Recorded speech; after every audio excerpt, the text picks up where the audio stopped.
have the story Wemberly Worried by Kevin Henkes, and I'm going to show you exactly what questions to ask your kids while you read this story with them so that you are getting the most out of reading comprehension.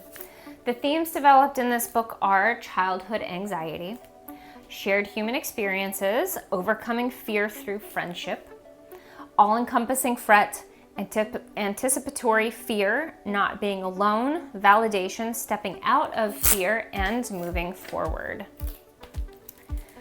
All right, poor Wemberly. This little kid worries a lot. Okay, central idea. What problem is Wemberly facing? What does she want to do? The problem Wemberly is facing is that she worries about everything, day and night. She worries about shrinking. She worries about her parents disappearing in the middle of the night. She worries about cracks in the wall. She worries about trees falling on the house. She worries about the radiator. Okay, a lot. Right here, everybody says you worry, don't worry, you don't have to worry. So she's not getting any validation for her concerns and worry. Everybody's just saying, don't worry. Why do you worry so much? That's not a worry. So she has a lot of anxiety. She has a lot of worry. Nobody in her life is really validating it. They're just telling her, don't feel that way, which never works. What does she want? She just wants things to be okay.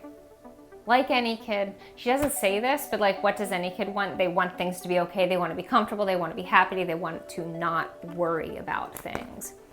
That is what every human being wants.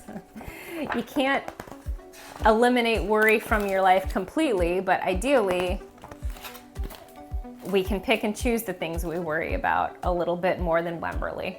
Next question, character relationships. Do her mother and father help her? No, they don't. They continuously in the story, they say, don't worry. There's nothing to worry about. Why do you worry? When you worry, I worry. So, you know, they're not really helping her validate her, you know, feelings. And they basically just tell her to stop feeling that way, that she doesn't need to, but that doesn't work. So, you know, they're doing their best, but no, they don't help her. She just continues to worry until a terrible thing is about to happen. The next question, character development. How does Wemberly react to having to start school? This should be a shared fear experience because, like, I'm sure there are a lot of kids who have a lot of anxiety about going to school. Parents probably don't remember it because, like, you know, you'd be really young and that would have to be like one of your first memories if you actually remember the anxiety that you had starting school. So this is getting to the theme of anticipatory fear. It's basically like the worst fear she has ever experienced in her 4 or 5 years of life. This anxiety of going to school. And the next pages illustrate that. And we have a question about that. Next question, integrate visual information. How do the picture and words work together to help us understand what is happening? So these pictures have like really big words and a lot of questions, and they all say, what if, what if, what if? And she's worrying on the entire walk to her first day of school. And what this shows us is just the all-encompassing worry and concern that this little kid is experiencing.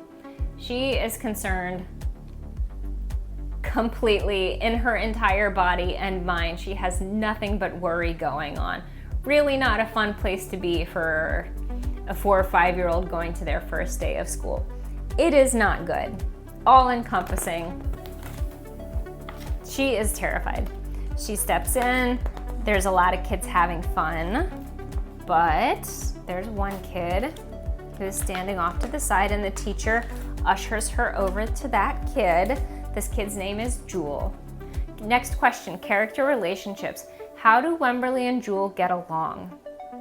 So, they get along great. They're both wearing stripes. They both brought a doll to the first day of school. They were both very shy, and they both probably worry a lot. But now they're not alone anymore. Now, when they share that they're worried about something, there's somebody who is going to validate it and who's going to be like, okay, I'm not alone in this. I've got somebody. This is definitely getting into like the power of companionship and like what a friend can do when you need a friend. They move forward together. They validate each other's concerns, but like not in like an enabling way, but like in an empowering way, because together they move forward through their fear. Together they're stepping out of fear. And if it weren't for each other, they would not have been able to enjoy school. So they're like immediately best friends, and they get along great. They're not alone anymore, and they help each other move forward in their fear. So they don't like enable each other's fears. They help each other, you know, just have fun at school. Next question, central idea. What has Wemberly learned by the end of the story? So, well, Wemberly's 5. She might not have learned much, but she did manage to have fun on the first day of school. So maybe she learned that school is something I don't necessarily have to worry about. Maybe I can worry a little bit less about school. Now, a reader, we can learn a little bit more because we can empathize with her childhood anxiety and that shared human experience. Being afraid to go to school is normal. We can also have empathy for her with how all-encompassing and her fear was. All that anticipatory fear she had towards school, we can have empathy and understand like, oh, this little kid is really struggling and really needs some help overcoming her anxiety so that she can just enjoy school. And then, of course, we see through her friendship that when you do find that little buddy who can validate your fears, but like not in an enabling way, but like in an empowering way, you can together get through it. They were both able to step out of their fear. They were both able to move forward, and both Wemberly and Joel were able to enjoy school and hopefully worry a little bit less because they have each other. And that is Wemberly Worried by Kevin Henkes.